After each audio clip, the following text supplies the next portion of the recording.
I like the sequencing, and then it's just you. So that, I like that. Thank you, Mr. Chairman.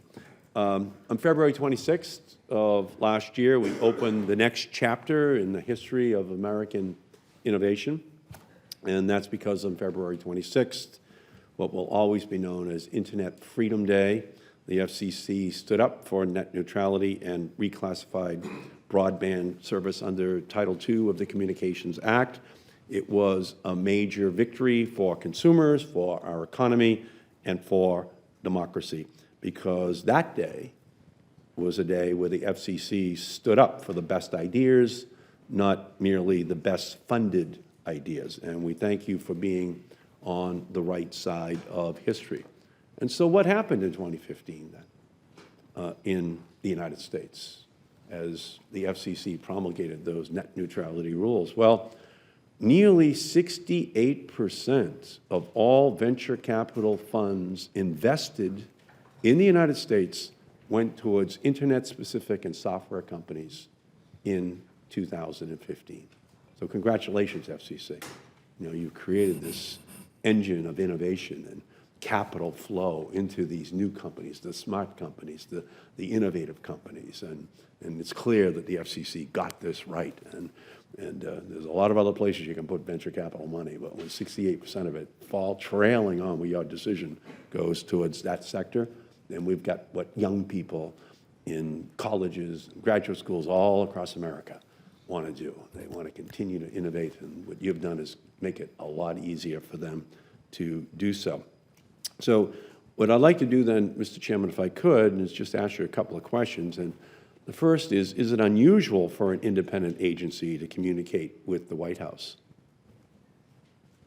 No, sir. Is it typical for an independent agency to communicate with the White House? Communicate with the White House, Congress, and everybody. Have other presidents weighed in on FCC rulemaking since the FCC's founding in 1934? Yes, sir. Yeah. Do you have any list of those to come to your mind that you think might have acted during that time? Well, I happen to remember one time when President Reagan called Chairman Fowler to the Oval Office, and I remember that story because I happened to be around at that point in time. I remember that story very well, and I don't begrudge, President Reagan wanting to do that, but I do remember that extremely well. I didn't agree with Chairman Fowler on much, but I did appreciate the fact that a president can't talk to someone serving during his administration.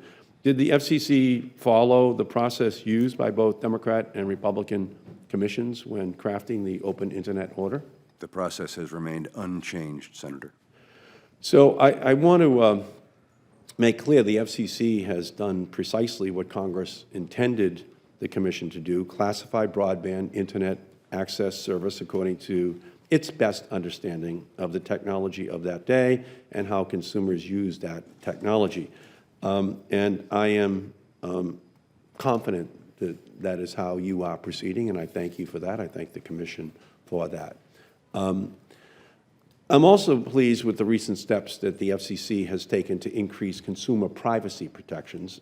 As part of the Commission's correct decision last year to reclassify broadband under Title II, the Commission wisely chose to apply Section 222 to broadband, extending the duty to protect the privacy of information that Internet service providers collect about their customers because of the unique carrier-customer relationship. I believe an ISP has a duty to protect the privacy of consumers who use the company's wired and wireless infrastructure to connect to the world.